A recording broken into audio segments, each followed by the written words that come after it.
Hello, everyone, and welcome to Holocron Transmissions. I'm your host, Nick, and this is. Ramadan. Today, we'll be reviewing a brand new episode for Star Wars Rebels Season 3 called Legacy of Mandalore. And let me tell you, this episode was really well written. I gotta personally say, this has a bang on 10 out of 10 because it had a lot of action, it was emotional, and it just had a lot of good scenes. What would you say, Omadon? I wouldn't say it was very action packed, but it was definitely delving more into Sabine's family relationship with her and reasons for, on both sides, why they did what they did, Yeah, I would totally agree with you there. especially between her and her mother. Oh yeah, for sure. So it starts off with Sabine, Ezra, Finn Rao, Chopper, and also Kanan in the Phantom going to Mandalore and basically have an unwelcome visit from the House Ren because, they still think that Sabine is still a traitor for what she did with the Empire. At least they allowed her to land. Yeah, Crash land. well, crash land. It was a landing. Yep. So here are the Mandalorians. Here are House Ren. Their armor is really cool, and you know they're just assholes for what they did to the Phantom because it's a new Phantom still from what they had lost from the old Phantom in Episode 1 of Season 3, and we hope to continue to see this Phantom more often because it hasn't been used that much in this season for a lot of things, and I think they're not going to use it that much from throughout till probably the very last episode, which is episode 22 of Star Wars Rebels season 3, and the final episode as well. So after that, they crash land, and Ezra sees Mandalorians, of course, and we get to get introduced to her brother. Now we don't know her brother's name, but Sabine just calls her brother throughout the episode, and I really like the scene a lot. What would you say, Amadon? I love the first thing Ezra does as soon as she says, "Don't instigate anything," whips out the lightsabers. Yeah, because as we all know that the Mandalorians do hate the lightsabers from Obi-Wan experience on Mandalore because as we all know Obi-Wan caused mischief in Mandalore when he was there for his first time. I've noticed something throughout this episode is Ezra just seems to make everything worse. Mm-hmm.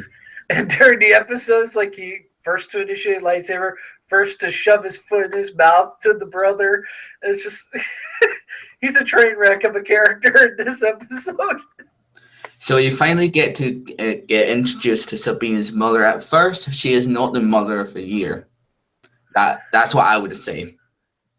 Yeah, on initial looks, it's like she seems like she's very stubborn and set in traditional ways. But she does reveal to Sabine that it's like she did the stuff she did was to protect her. Because the Empire calls her a traitor, of course. Yes. And what we got to learn from her father, that her father is still alive, but he's being held by the Empire.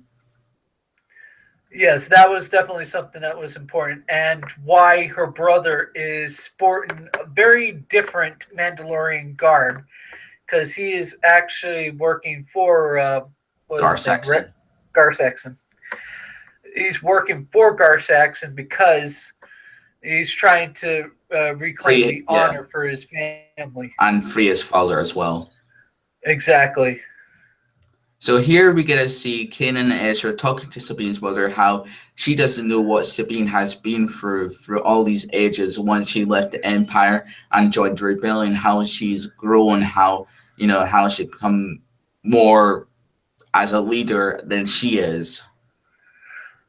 And something else I have to say, two things I have to say about this. One is it's a great moment of just seeing difference between how much more of a family they are with Sabine, how much they understand her more than her own family does, because she's withheld so much from her family. She's more alienated from them. Mm-hmm. And another thing, I love the design of the abodes of Mandalorian warriors. We've gotten to see during the Clone Wars. We got to see like how their cities were and everything, but this is more of like what their what their bases were when they were warriors, not civilization, Hmm. but more of a warrior clans. You could definitely tell with like the art style and everything. Everything was made to have a grandiose feel to it, like it would be a hall of warriors, but it's also very cold because the lifestyle of Mandalorians is a very cold lifestyle of a warrior. Oh yeah, for sure. So after that, Sabine's mother told her to walk for her, and they go outside and they're talking about the dark saber. How Sabine doesn't have the right to control the dark saber, or how she did it, earned it from dueling Maul. Because as we all know, that dark saber has to be dueled by to actually earn its trust. So that's what I really liked about this scene here. How Sabine's merges is down in her because she can't even like fight with darksaber, or she doesn't know how to use the darksaber, which he does. And Sabine even said that you'll be surprised for what I have learned from Kanan and also Ezra. Also, I do love the fact that she hands it to her mother. It's like she's still willing to trust her mother, even knowing how her mother is and how she still cares for her family and willing to reach out that olive branch to trust. And may I say also, if you notice the jetpack she got several episodes prior, Hmm. she is now designed, and isn't it fitting that it's like her the birth of her wings? Like she's Yeah. starting to spread her wings as a leader Hmm.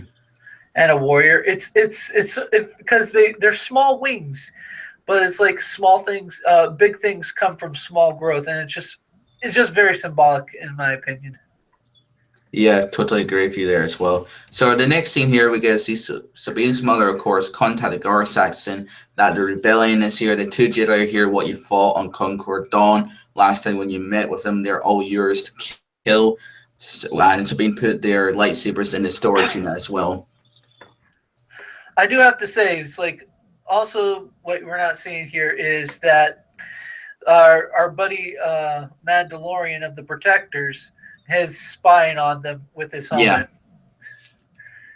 And then we get to see Sabine is training with her brother, and her brother has gotten a lot better since the last time she actually was there, Yes, and it's nice to be able to see some of Mandalorian combat training for and sure. just seeing how their sibling rivalry is over the fact of you can tell he's definitely taken on the whole burden of the shame the clan has had because of Sabine's actions. Mhm. And in a way, you can tell that certain things his mother's kind of not told him because it sounds like he doesn't have like full truth from his mother about why Sabine uh, was left and all that. Hmm. And how he just brought out all his rage as well on Sabine when Sabine did in Trials of the Darksaber, how she let her emotions out as well as her brother in this episode, which I kind of liked how it recalls to Sabine letting her emotions out in the last episode. Which in a way kind of symbolizes how the problem with Mandalorians is they bottle things up. You can't trust anybody. You always have to be on guard, and it's an unhealthy thing for the mind because the mind can easily snap to stuff like that over time. Oh yeah, for sure. So after that, we get to see Gar Saxon has finally arrived on Mandalore, and basically he said to Sabine's brother, "You have one option: join me or die with your family." And at first, I thought Sabine's brother was actually gonna join Gar Saxon, Uh huh.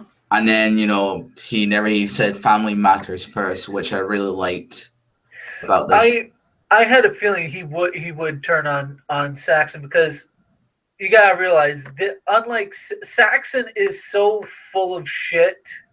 Oops, sorry, but you know he doesn't adhere himself to the Mandalorian code. He is a backstabber and a liar, whereas her brother is doing all this to keep the family honor, and for Saxon to be doing this backhanded stuff, it it's basically against everything that honor code stands by, and the fact that he brushes off what he says to Saxon makes the brother turn on Saxon. It's like, oh, he's not gonna. listen to traditions or anything. He doesn't care about the code. For sure. Then we get to see Finn Rao comes in with his jetpack, which I actually kind of find funny at first, how they're like all shocked and how he's there. Because basically Gar Saxon calls him a traitor, but he's not a traitor. He's just a true Mandalorian fighting Right. against Empire. May I say, who did think when he said traitor, you weren't thinking of GRAR, I believe he's called. yeah, just going traitor, whipping out the saber, the vibro staff, whatever it was. So after that, we get to see that Gar Saxon saw that Sabine's mother is out of cover, and Sabine saw that Gar Saxon was actually going to go after her, but Ezra throws her the lightsaber, and then she kind of like stops her or him from actually killing Sabine's mother. Yes, and may I say this was actually a great point when Sabine is now coming into her own more. She is willing to defend someone who just betrayed her again, and is now willing to fight to protect her. We all know it's her mother, but then again, you gotta realize she's betrayed her twice, and even though they've been kind of very civil with everything, the fact that she was willing to kill her friends, the people who she's looked at as family all this time, it's kind of something big to think about with that. Oh yeah, for sure. So after that, we get to see Gar Saxon fighting Sabine, and this scene was probably one of my favorite scenes of all time because she is dueling to get control of the darksaber, as Sabine's mother said, "You're not the rightful owner, but someone is," and that's how Sabine earned the trust of the darksaber by fighting Gar Saxon. Yes, well, something we didn't mention was before when she was talking with her mother, she did mention that she got the saber from Maul. It's like, you fought Maul for it? Mm-hmm. No, not exactly. I just picked it you up. did earn it. Mm-hmm. In a Mandalorian's eyes, you have to earn it by taking it from them in combat.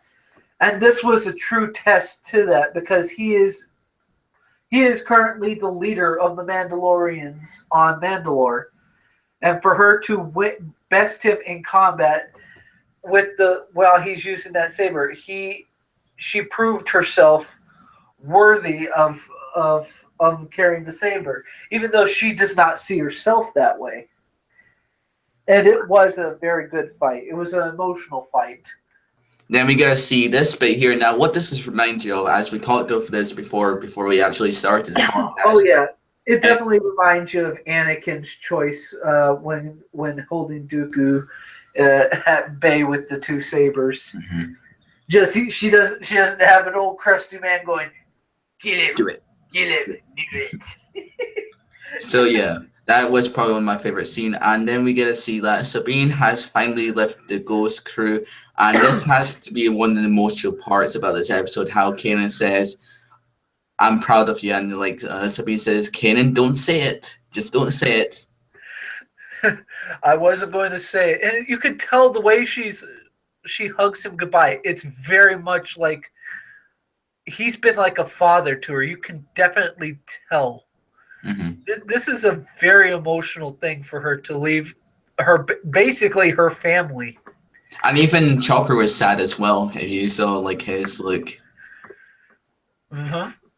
So yeah, overall this episode was really good. Now, time for our thoughts about this episode. For me, it was really emotional. It brought the best out of Sabine's character, and I would probably give this episode a 10 out of 10 Omadon. I say it's normally I would say this is a 7 out of 10, but because of the right emotional tones, and it was a very good fight. Although I think it would have been better if they split this into 2 episodes. That way you had a little bit more time about it. But even with what they did, it was a solid 8. I will give it. Not bad. So yeah, that is our review for the new episode for Star Wars Rebels Season 3 called Legacy of Mandalore. I hope you all enjoyed. We'll be doing our next review next week called Through Imperial Eyes. That's the next episode. and it's just going to be an awesome series finale when it comes to Star Wars Rebels Season 3. And so thank you very much for watching Holocron Transmissions. Don't forget to like, comment, and also tell us your thoughts about this episode and share it on your social media. Thank you very much, and don't forget, may the Force be with you always.